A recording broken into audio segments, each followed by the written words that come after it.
اللهم صل على سيدنا ومولانا محمد وعلى آل سيدنا ومولانا محمد وبارك وسلم وصل علیه. یو ملګری پوښتنه کړې ده چې د ښځې او د میړه په منځ کې محبت دا جايز ده کنه، یا داسې اسباب برابرول چې محبت پیدا کی؟ نو جواب، اسلام دا د محبت دین ده،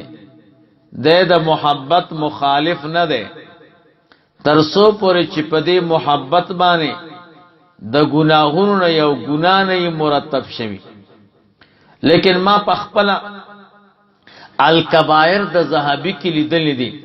فی الحال لا سره الکبائر نشتا، کني ما در طبيعت هغه صفحه ویل، هغه د سحر په باب کې ویل دي، وې کم تعویذونه کم اورات چې د خزي او د میړه د محبت لپاره استعمالېږي، دا د سحر په اقسامو کې داخل دي. دا خطرې قداره